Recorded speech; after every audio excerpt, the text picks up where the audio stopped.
पासवान जी को, शिवराज नायर जी को मैंने बहुत गौर से सुना। दोनों की चिंता 2027 है, दोनों की चिंता वोट है, दोनों की चिंता विपक्ष है। राम के धन में चोरी हो गई, डकैती पड़ गई, ये इनकी चिंता बिल्कुल भी नहीं है।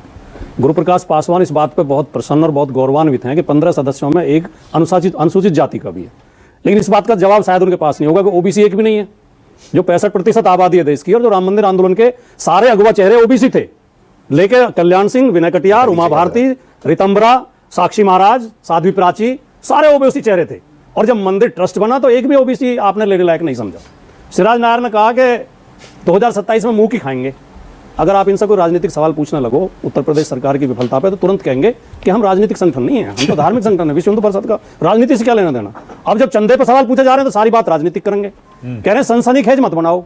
सनसनीखेज किसने बनाया था? नृपेंद्र मिश्रा ने बनाया सनसनीखेज। तो जब ये आके कहा अयोध्या में कि चोरी नहीं डकैती हुई है, उसके बाद सनसनी ज्यादा फैली। सनसनीखेज बनाया महिपाल सिंह जो लेखा प्रभारी थे ट्रस्ट के। उन्होंने कहा कि मैंने चोरी पकड़ी थी, 10 गड्डी की जगह, नोटों की गड्डी की जगह 13 गड्डी डाली जा रही थी।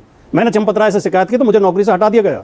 सनसनीखेज तो बनाया डॉक्टर रजनीश ने, बीजेपी के नेता ने, जिन्होंने प्रधानमंत्री को चिट्ठी लिखी और उसके बाद प्रधानमंत्री ने संज्ञान लिया उस पर। संतोष दुबे ने बनाया सनसनीखेज। तो उन्होंने कहा कि मैं गंगा जल हाथ में ले सकता हूं, लेकर कह सकता हूं कि चोरों का सरदार चंपत राय है, असली चोर चंपत राय है। सनसनीखेज बनाया दीनानाथ वर्मा ने, जिन्होंने कहा कि मुझसे 40% कमीशन मांगा गया राम मंदिर निर्माण में। सनसनीखेज बनाया विनय कटियार ने, जिन्होंने कहा कि चंपत एक दिन जेल जरूर जाएगा, चंपत असली चोर है। एक बात शिवराज नायर ने कही कि हम तो किसी को बचा नहीं रहे, जो दोषी है उन्हें सजा मिलेगी। आप तो पूरा षड्यंत्र कर रहे थे बचाने का। 8 तारीख में चंपत राय बयान दे रहे थे कि कोई उल्लेखनीय बात नहीं मिली है, और आप मेरे साथ डिबेट में, आप और विश्व हिंदू परिषद के दूसरे लोग, वो बंसल जी हैं, क्या नाम, विनोद बंसल, कसम खा खा के कह रहे कि चंपत राय तो महात्मा है, संत है, बहुत ईमानदार आदमी है। और आप जो मानव गुप्ता जी बार बार कह रहे हैं कि चंपत राय का नाम एसआईटी की रिपोर्ट में नहीं है, एसआईटी की रिपोर्ट में है।